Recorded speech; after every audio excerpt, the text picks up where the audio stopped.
Ya, ternyata Aiman diam-diam sowan ke rumah Pak Jokowi. Yang tahu itu Agrifana nih. Kemarin saya pas ke Pak Jokowi ketemu Aiman, tapi nggak sempat ngobrol, hanya say hi saja. Saya nggak tahu apa maksud kedatangannya. Sebenarnya diceritain sih sama Pak Jokowi, tapi nggak pantas kalau saya buka. Acara rakyat bersuara ditutup oleh KPI. Tanda tanya. Kata siapa, Gri?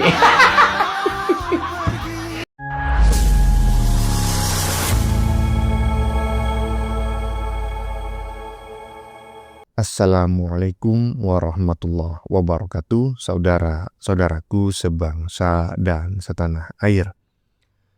Dimanapun kalian berada, semoga kalian selalu dalam kondisi sehat walafiat ya. Berjumpa lagi dengan saya di Gaspol Update. Kami bukanlah buzzer pihak manapun. Kami hanya menyajikan keputusan ada di tangan Anda, teman-teman. Ini ada video ya yang menurut saya cukup menarik, yakni tentang si Aiman alias host koplak ya, yang bisanya cuma mengadu domba narasumber. Benarkah demikian?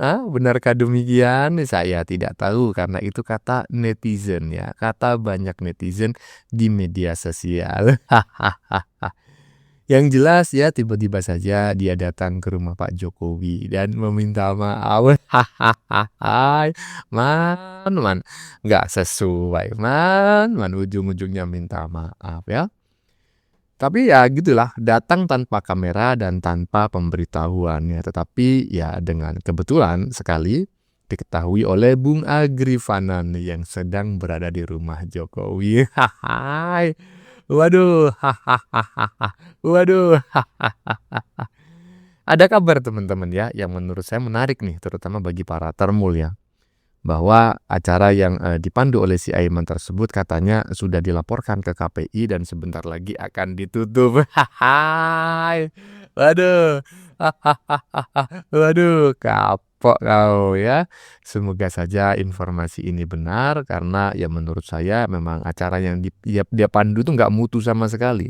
Itu acara nggak layak. Itu bukan karya jurnalistik gitu ya.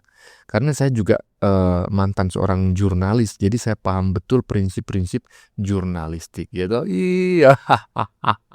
Tapi ujung-ujungnya minta maaf ya, setelah tahu Rismon penuh dengan kepalsuan.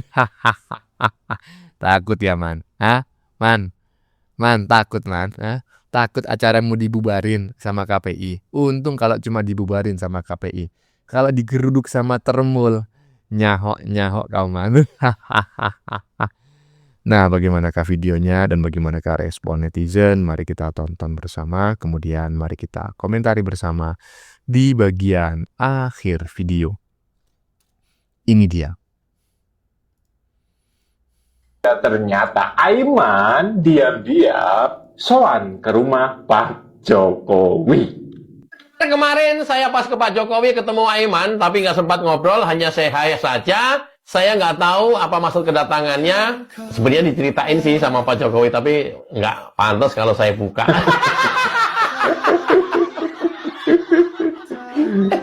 Aiman dulu beberapa menit, kemudian setelah itu saya. Nah, saya sengaja nanyain, Pak, Aiman tadi ngomong apa?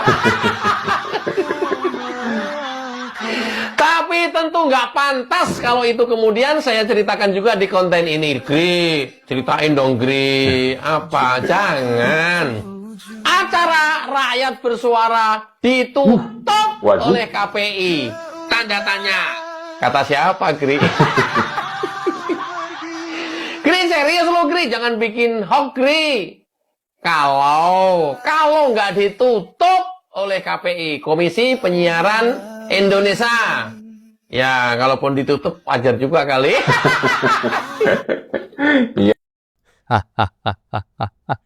Ya, ini A1 loh teman-teman ya. Informasi yang baru kita dapatkan ini A1 ya dari Bung Agrifana nih. Nggak mungkin lah Bung Agrifana ini berbohong gitu loh. Nggak ada motif berbohong terkait si si host koplak, si itu lah tukang kata netizen, si tukang mengadu domba itu ya, mengadu domba narasumber. Nah, menurut teman-teman gimana? Kita lanjutkan aja ya. Aiman Wicaksono, ya, hostnya Rakyat Bersuara, itu kemarin ke rumahnya Pak Jokowi.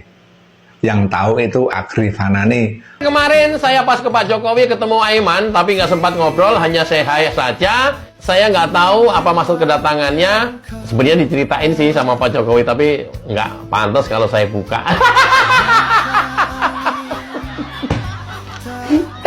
Aiman dulu beberapa menit, kemudian setelah itu saya. Nah, saya sengaja nanyain, Pak, Aiman tadi ngomong apa? Tapi tentu nggak pantas kalau itu kemudian saya ceritakan juga di konten ini. Gri, ceritain dong Gri. Apa? Jangan. Acara Rakyat Bersuara ditutup oleh KPI. Tanda tanya. Kata siapa Gri? Gri, serius lo Gri, jangan bikin hoax Gri. Kalau nggak ditutup oleh KPI, Komisi Penyiaran Indonesia, ya kalaupun ditutup wajar juga kali. Nah, iya beneran, Bung Agri emang bilang kayak gitu, dan memang fakta itu. Nah, kalau misalnya berbohong, Bung Agri ya harus mempertanggungjawabkan lah, dan nggak mungkin Ternak Mulyono itu menyebarkan hoax ya, nggak mungkin. Gitu? Iya, jadi memang benar itu. Dan kelihatannya memang harus ditutup itu acara, ya kan? Jadi KPI jangan segan-segan ya, walaupun si hostnya sudah meminta maaf kepada Pak Jokowi, nggak ada urusannya, nggak ada urusan itu urusan pribadinya. Tetapi acara tersebut kalau memang dianggap melanggar kode etik jurnalistik ya, walaupun menurut saya sudah pasti melanggar, menurut saya, ya tetap harus dibubarin ya, dibredel lah istilahnya, bukan karena melawan pemerintah, tidak, tetapi tidak sesuai dengan kode etik jurnalistik gitu. Tapi menurut teman-teman nih, setuju mana acara ini dihentikan oleh KPI dengan digeruduk oleh Termulus Indonesia Raya? Hahaha, tulis di kolom komentar ya. Lanjut.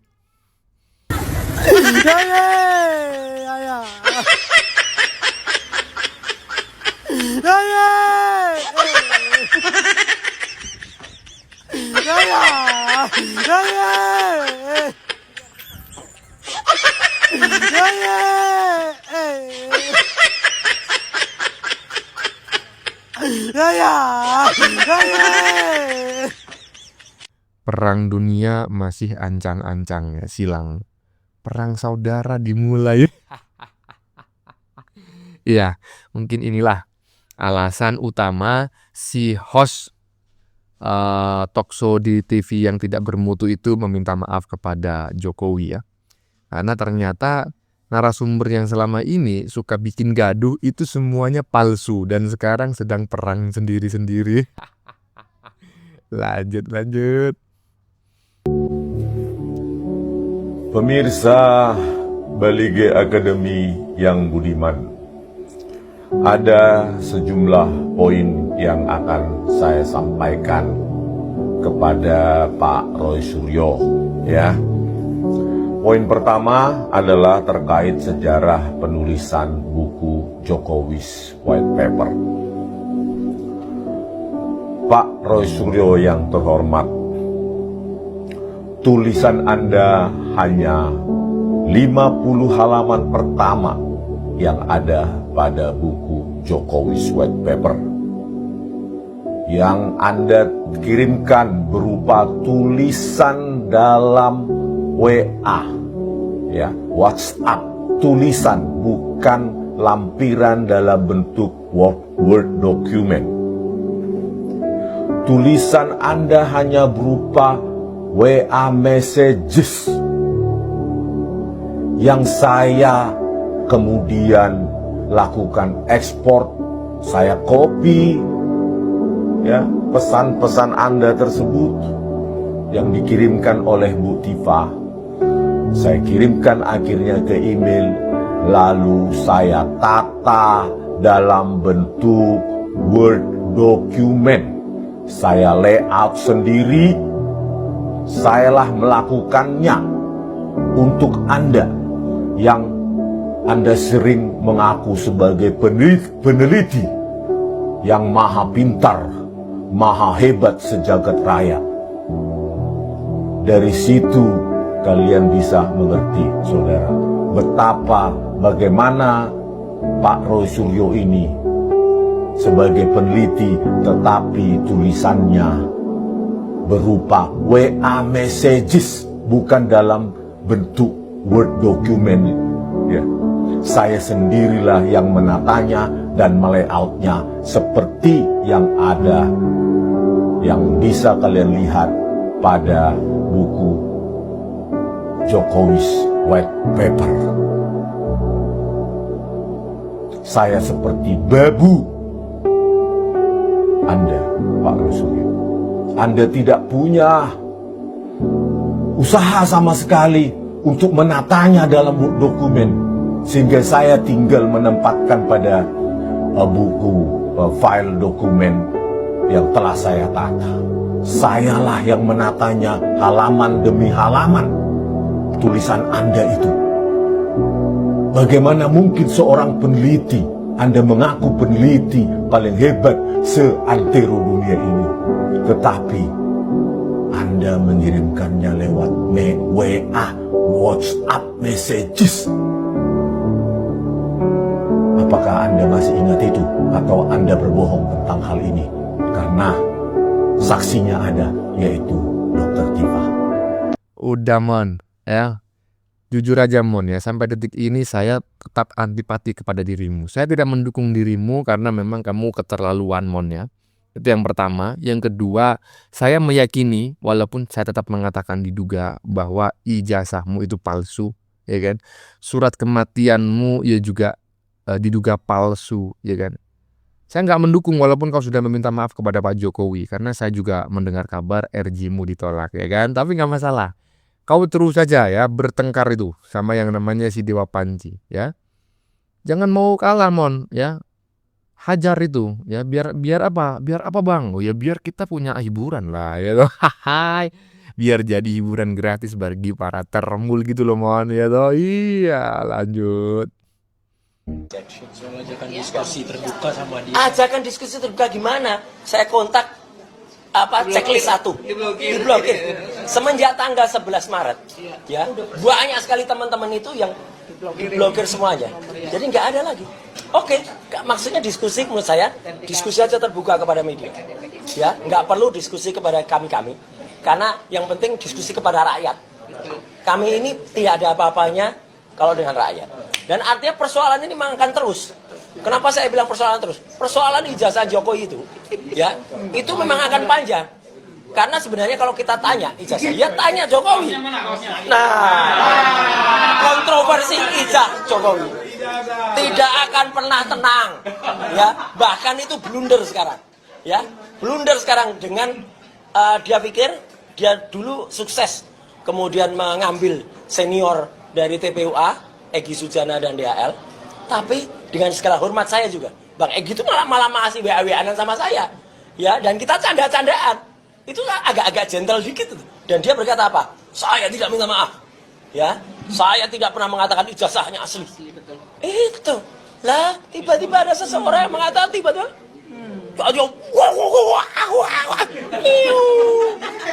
kaosnya mana kaosnya? Ada, kaosnya nggak ada kalau itu ya. Itu. Jadi artinya ya sudahlah, kita doakan saja ya, gitu. Bagaimanapun juga supaya dia ya. Sudah berbeda. Bagaimanapun juga ya, kalau kata Bu Mary alam ya, kita doakan semoga dia dapat tempat terbaik di sisi sono, bukan di sisinya. Kalau di sisinya nanti teman-teman nyanyi pakai besar, nanti dikira kita menyediakan tempat. Itu ya. Jadi teknis dia yang sangat simple itu tidak menjawab persoalan besar yang sudah ditemukan sama teman-teman semua. Teman-teman ini berjuang semua untuk menemukan itu. Ya, tidak bisa dipatahkan dengan hanya translasi, rotasi, dan pencahayaan. Apa? Embus nanti. Apa yang disembunyikan? Ya keberadaan itu. Keberadaan fitur-fitur dalam dokumen itu. Selalu dikatakan tidak ada emboss, tidak ada watermark. Saya sudah lakukan cross check dengan puluhan metode dan ada. Atau saya undang Pak Roy Suryo atau yang lainnya, ayo kita secara terbuka undang wartawan, saya akan demonstrasikan metode saya, bagaimana pencahayaan dengan sudut tertentu bisa menghilangkan warna tertentu yang secara kromatik atau nilai integer dekat dengan warna lain. Contoh, stempel yang kita analisa tidak ada. Saya rekonstruksi, stempel yang warnanya gelap, ketika ditimpa dengan warna hitam, maka secara kromatik nilainya dekat. Kalau dirotasi dengan cahaya tertentu, bagian itu bisa hilang. Ayolah. Educate the public. Saya lebih baik nggak disorak-soraki, lebih baik saya dihina, dicaci sebagai pengkhianat, daripada saya harus nggak bisa tidur. Oleh karena itu, kalau ada yang meragukan, terutama saudara saya, Pak Roy Suryo dan Bu Tipa, mau secara private maupun secara publik, saya siap mendemonstrasikan metode saya. Dengan cara fair, terbuka, open source, sama seperti buku 400 sekian halaman, 480 tulisan saya di buku Jokowi's White Paper 700-an itu. Pertanggungjawaban seorang yang mengaku peneliti, seorang yang mendasarkan statementnya berdasarkan objektivitas penelitian, maka seharusnya terbuka terhadap hasil-hasil baru. Jangan langsung dicibir. Pengkhianatlah, pengecutlah. Kalau begitu, maka saya bisa berpikir jauh bahwa kalian punya motif lain. Kalau motifnya mencari kebenaran berdasarkan pengetahuan sains, kemampuan sains, open minded. Harusnya open minded. Telepon saya, hubungi pengacara saya. Kita akan bertemu terbuka maupun tertutup. Itu aja. Tetapi kalau hanya mencibir-mencibir seperti itu, suatu saat publik juga akan muak dan lebih percaya tulisan saya.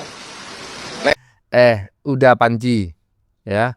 Saya nggak mau mengomentarinya si almarhum Krismon lagi ya, yang bagian belakang. Saya mau mengomentari si Dewa Panji aja yang bagian depan. Yang katanya mau ngajak debat dia dan lain sebagainya. Debatmu di mana? Di acaranya host talk show yang hostnya koplak itu, yang suka mengadu domba itu. Nggak bisa lagi. Abis ini acara itu ditutup oleh KPI. Tengok tuh video di bagian depan, ya toh? Iya. Hah? Kau mau debat di mana lagi? Mending kau debat aja di atas ring tinju ya. Sama si almarhum Krismon ya, pakai sarung tinju. Nah, debatnya bukan pakai mulut, tapi pakai tangan. Nah, gimana? Setuju nggak netizen? Hai. Lanjut. Mbak ini kan netral, tidak memihak kepada salah satu jos. Untuk ijazah Pak Jokowi, saya akan netral. Karena saya tidak mau masalah ini tidak selesai. Karena selama ini saya ikut terpengaruh dengan apa yang diucapkan Rismon. Ya, hingga saya merasa ijazah Pak Jokowi dan Gibran itu palsu. Jadi saya kepengen si Rismon ini nggak melenggang begitu aja. Harus tetap dibuktikan di pengadilan. Agar orang-orang yang seperti saya yang terpengaruh percaya bahwa ternyata itu semua fitnah. Kalau memang Pak Jokowi terbukti di pengadilan ijazahnya itu asli. Saya selalu untuk hal yang satu ini netral. Kenapa saya minta kepada Pak Jokowi untuk tidak hanya memaafkan, proses hukum harus dilanjutkan. Karena saya ingat pernyataan Pak Jokowi bahwa dia merasa sangat hina, dihinakan sehina-hinanya. Dan apakah cukup dengan minta maaf tanpa ada pembuktian selanjutnya? Lalu bagaimana fitnah yang sudah beredar, buku yang dia ciptakannya sudah beredar, ya, dan rakyat di paling bawah di akar rumput saling pro dan kontra. Pendukung Pak Jokowi akan membela Pak Pak Jokowi dengan ijazah asli, sementara yang lain menganggap tidak asli karena belum terbukti. Jadi proses pengadilan ini kalau menurut saya harus tetap dijalankan, karena saya ingin orang-orang rakyat Indonesia tahu apakah ini fitnah atau realita. Dan untuk Rismon, Egy yang sudah merasa tenang, sudah minta maaf, saya rasa perlu tetap diadili biar semuanya jelas. Segitu aja. Saya tetap mendukung Pak Jokowi. Terus jangan dicabut laporan ini. Semangat untuk mencari kebenaran. Karena selama ini saya ikut terpengaruh dengan apa yang diucapkan. Iya, sekarang ngomong netral. Sebelumnya ikut-ikutan membuli, menghujat, memfitnah, menjelek-jelekan, sampai muni termul-termul. Masih ingat kah? Sekarang apa yang terjadi? Dapat hidayah dari Allah. Hah? Gara-gara Rismon minta maaf, mengakui kalau dirimu juga terpengaruh. Makanya punya mulut itu dijaga. Ojo angger jeplak, ojo angger gibah. Padahal lu kan ustazah yang selalu memberikan ceramah-ceramah. Kok memberikan contoh yang gak baik, ikut-ikutan gibahin Pak Jokowi? Mengkritik boleh, tapi ojo gibahin gitu loh. Jadi kan kesannya netizen itu melihat dirimu, kata-katamu jadi negatif thinking, sudon. Ya jangan salahkan netizen berpikir negatif thinking karena kata-katamu itu yang membuli Pak Jokowi. Masih ingat kan? Makanya sing jenenge ustazah iku mulut itu kudu dijogo. Harus memberikan contoh kepada umatnya yang baik. Sekarang aja ngomong netral. Nggak, yang kemarin-kemarin kemana? Terpengaruh ya, terpengaruh. Makanya ikut gibahin. Padahal yo ngerti lek gibah dan fitnah iku dosa. Lah giliran sekarang merasa terpengaruh, ngomongnya netral. Ya untunglah masih ada kesempatan untuk mengakui kalau ikut terpengaruh. Ya kudunya minta maaf dong ke Pak Jokowi karena selama ini ya ikut-ikutan sampai bilang termul kok apa ya gak wis nemen padahal ya ustazah. Ya segitulah guys ya, akhirnya para pembenci itu matanya wis mulai melihat kebenaran, tapi ada juga loh yang gak mengakui kebenaran apa ngono ki. Ya, jadi yo salam aras. Ya, duwe cangkem iku dijogo. Ojo sok gibah. Aduh, kasihan kayak gini nih teman-temannya. Siapa bang? Netizen barusan yang pakai kerudung. Iya, yang pakai kerudung, tapi bukan yang kerudung merah, tapi yang kerudung abu-abu yang bagian depan tadi. Hai, tahu kan? Ya. Sejauh mana tingkat intelijensinya anak-anak Abah. Almarhum Rismon dipercaya, sama si Dewa Panci dipercaya. Dewa Panci itu keluar dari rumah dinas saja, panci semua dibawa ya, aset Kemenpora dibawa. Almarhum Rismon ijazahnya 100.000 triliun % diduga palsu, ya kan? Akta kematiannya juga palsu. Aduh, percaya. Ujung-ujungnya apa? Bikin malu. Intinya apa? Jangan pernah percaya dan mengikuti keputusan anak-anak Abah karena mereka berpikir tidak pakai otak, pakai dengkul. Aduh, bagaimana menurut kalian? Keputusan ada di tangan Anda. Silakan tulis pendapat Anda di kolom komentar, baik Anda yang setuju maupun yang tidak setuju dengan isi konten ini. Sebelumnya saya memohon maaf ya jika dalam penyajian konten ini ada kata-kata yang menyinggung, kurang tepat penggunaannya, atau ada data yang dianggap keliru atau salah. Saya memohon maaf yang sebesar-besarnya. Kita jumpa lagi di lain video. Salam NKRI.